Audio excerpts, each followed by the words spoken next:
gudoomiye ku-xigeenka koowaad ee xisbiga muxaafidka ee kulmiye iyo xubno ka tirsan golaha wasiirada ayaa ka qayb galay munaasabad uu xisbiga kulmiye u qabtay haween hore uga tirsanaa xisbiga wadani kuwaasi oo ku soo biiray xisbiga muxaafidka ee kulmiye. munaasabadan oo habeenkii xalay ahayd ka qabsoontay hotel Nayu Burco ayaa waxaa ka soo qayb galay xubno ka tirsan golaha wasiirada Somaliland, gudoomiye ku-xigeenka koowaad ee xisbiga kulmiye, madaxda xisbiga kulmiye gobolka Togdheer iyo badi qorweynta haweenkani loo qabtay munaasabadani. waxaana ugu horeyn munaasabadaasi ka hadlay haweenkan ka soo digarogtay xisbiga wadani iyagoona iftiimiyay sababta ay uga soo baxeen xisbiga hore uga tirsanaayeen. anoo ahaan jiray xubno ka mida xisbiga wadani ahaana golaha dhexe ee xisbiga wadani waxaan caawa halkan doonayaa inaan ka cadeeyo inaan dhammaanba wixii xisbiga wadani aan u hayay aan halkaa dhigo.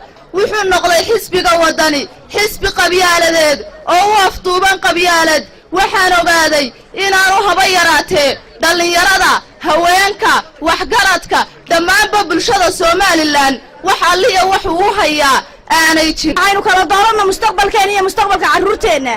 mustaqbalka carruurteena wuxuu ku jiraa Muuse Biixi Cabdi, ninka xamar inagu wada mustaqbalkeena maaha.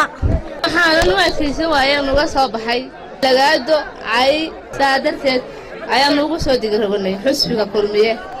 dhaaxuu musuq maasuq Soomaali dhigtay feedhaha ee muusoo ka dheere ragii xilka aad u dhiibtay. gudoomiyaha xisbiga kulmiye ee gobolka Togdheer Xasan Bataan iyo xildhibaan Maarig Bidho oo ka tirsan gudida kaambeynka xisbiga kulmiye ee gobolka Togdheer oo halkaasi ka hadlay ayaa soo dhaweeyay haweenkani.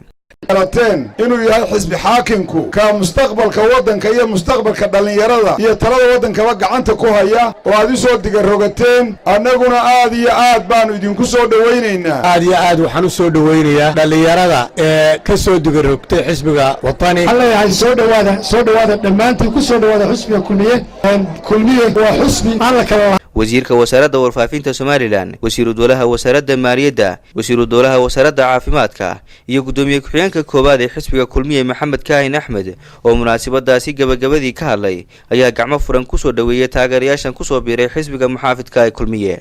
kursiga waxaa geeya ninka ummadda isku haya, ninka jumadda jamhuuriyadda Somaliland qabiil kale ee subay afuufayaan. waxaanu qarankan iyo dadkanu iyo ummadan iyo mustaqbalka jamhuuriyadda Somaliland aan qaadi kareen ayaa la wareegayaan. waxaanu leenahay buus iyo been ma qaado qarankan iyo jamhuuriyadda Somaliland. 7 sanadood ee Somaliland uu ka talinayay xisbiga kulmiye waxa isbedelay. waxaad eegtaan dhismayaasha iskuulada wadanka laga dhisay, waxaad eegtaan dhakhaatiirta, waxaad eegtaan wadooyinka, waxaad eegtaan nambarka ardayda ee iskuulada ku jiray maalintii kulmiye la wareegay iyo lambarka maanta ku jira. xisbiga kulmiye waad u soo noqoteen, waxaad ugu soo noqoteen, aad ku taageerteen wixii uu hore u qabtay iyo barnaamijkiisa siyaasadda.